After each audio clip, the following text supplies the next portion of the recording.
Olá, voltamos com o programa Consultoria Filosófica na nossa FM. E o telefone para ouvintes pedir música, ofertar é 011 94734 2900. E vamos continuar esse papo gostoso aqui com a Fernanda. Aí ela estava falando da alimentação, que podemos comer até pizza se levarmos uma dieta ou uma reeducação, não é? Alimentar durante a semana é permitido, gente. Maravilha, estamos no céu, fala a verdade. Sim, a maioria das pessoas até se surpreendem quando vão no consultório e eu falo para ela que elas têm 1 ou 2 refeições livres por semana. Olha, e elas acham que vão sofrer. Não tem sofrimento, gente. É só levar, se disciplinar, tem um foco, não é? Sim. Olha que ótimo. Agora, eu queria voltar um pouquinho para o nosso tema do programa para darmos continuidade. Porque eu achei interessante a alimentação saudável. Só que também tem os alimentos que prejudicam tanto o nosso corpo em si, mas a voz. Não é? Sim, falando especificamente da voz, sim, tem alguns alimentos que vão prejudicar essa saúde vocal, principalmente para quem vai fazer uma palestra, para quem é professor, olha, é importante, para quem é locutor, enfim. A gente precisa prestar atenção no que a gente vai comer, principalmente antes desse período. Exato. Antes desse período. Então, alimentos que contenham açúcar. Alimentos que contenham açúcar, eles formam um muco na nossa garganta, aquele famoso pigarro. Sim, que é prejudicial, atrito excessivo para as pregas vocais. É um mal, formando até pequenas doenças, não é? Que a pessoa não cuidando, é um mal bem maior. Sim, então a pessoa precisa cuidar dessa parte, enfim, antes de falar, evitar esses alimentos com açúcar. E o pessoal, eles acham que uma balinha de hortelã antes, não é? Não vai ajudar, vai prejudicar. Com açúcar também, que é prejudicial, né? Além dos produtos químicos que ali se encontram. Tem o próprio açúcar, enfim, existem outros também componentes nessas balas, nesses chicletes também, que vão fazer mal para a saúde. Alimentos gordurosos também vão prejudicar ele. Feijoada antes de palestrar, não. Não vai dar certo, gente. Sinto muito, deixa pra depois. Sim. Até mesmo porque se comer a feijoada antes, vai dar sono, né? Imagino. Outros alimentos também que podem prejudicar a voz é o café. Café, aquele famosinho. E que geralmente nas palestras em si, algumas, existem aquele cantinho ali, né? O cantinho do café. Onde tem bolo de cenoura com chocolate. E ainda se você colocar o açúcar no café, vão ser 2 fatores aí para a formação de muco e pigarro.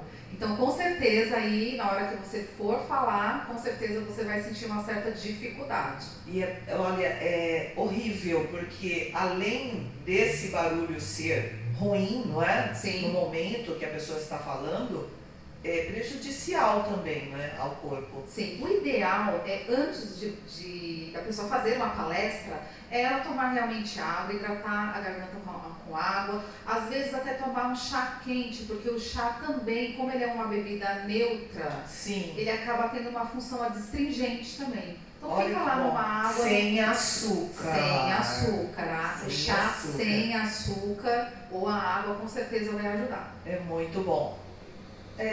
Uma outra coisa, Fernanda, as pessoas, vamos voltar ali, né, na sua área, as pessoas, a dificuldade de abandonar aquele famoso açúcar branco, elas desconhecem, não é, que existem outros caminhos e para reaprender, né, o paladar em si, para ter um paladar, sentir o gosto.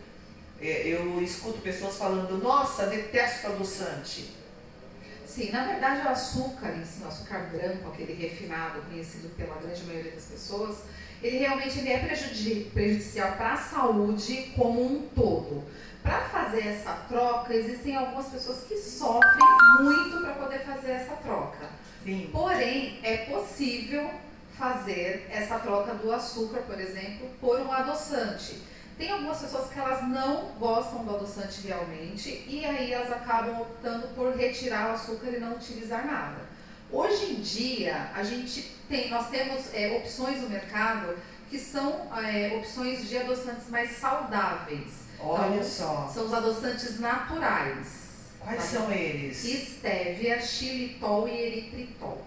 Então esses adoçantes são adoçantes naturais que a gente pode colocar num café, num bolo, num suco também. Olha, bolo, gente! Delícia da educação! Um bolo integral, gente, olha, Nossa. fica sensacional. Dá para comer um bolo aí também, um bolo integral com adoçante, fica muito bom. Olha só, então, na verdade, você, além de prescrever, né, dar todo o suporte para os seus pacientes ali, você também ensina, não é, receitas que é possível, não é?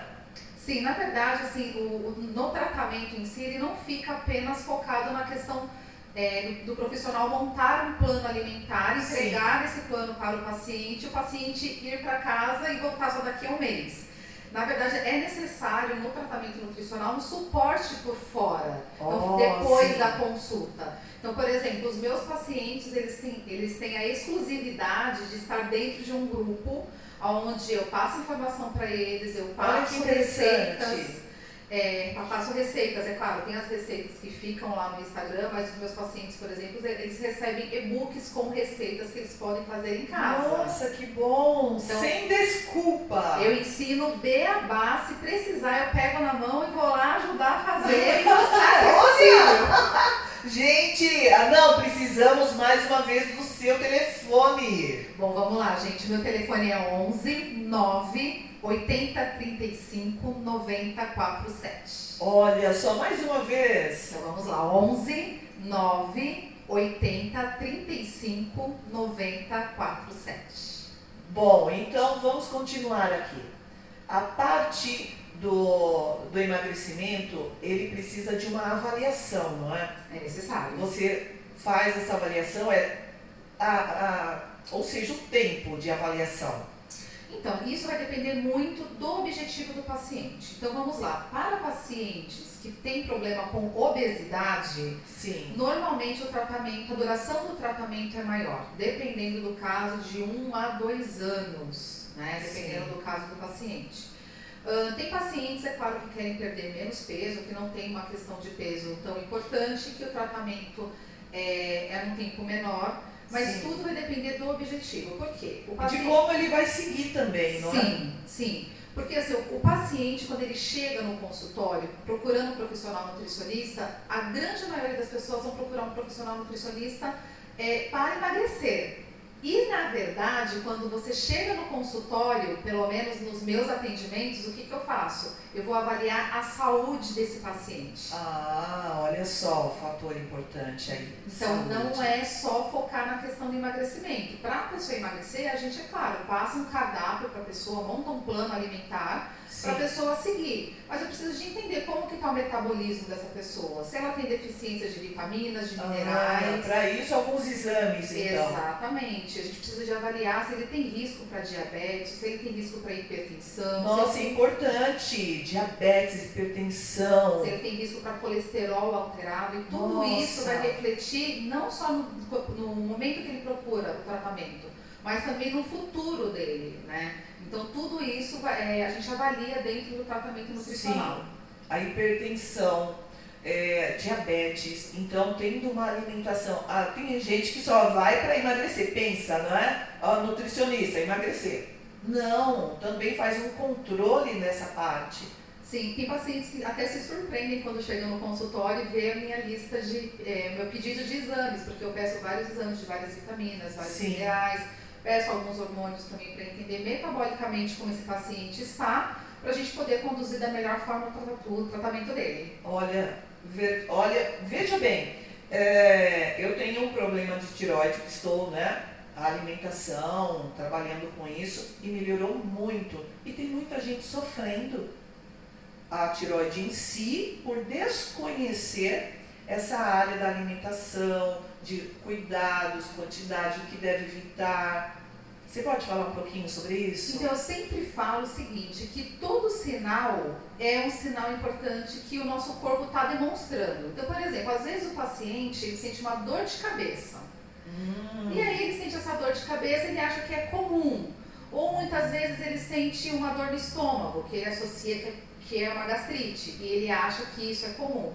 Então nenhum sinal e nenhum sintoma é comum, ele precisa ser investigado com cuidado. Então muitas vezes, infelizmente, às vezes a gente até procura a ajuda de um profissional da saúde, que ele fala, isso é normal. Não existe normal, precisa de ser investigado com cuidado, porque a gente consegue prevenir o agravamento muitas vezes de uma doença séria. Olha só, muito importante falar sobre isso, não é? Sim. Porque as pessoas ficam tendo dor de cabeça, mal-estar, dor no estômago e vão deixando. Acha que é comum. Então, por exemplo, a dor de cabeça, né? É um problema que a grande maioria das pessoas, aí todo mundo acho que já sentiu dor de cabeça. Sim. Só que quando isso começa a ser uma coisa muito frequente, pode estar associado com algumas doenças, por exemplo, problema na tireoide ou algum problema intestinal, como uma desbiose intestinal, que é um desequilíbrio aí do intestino, e até muitas vezes há alergias alimentares que a pessoa tem e ela não sabe.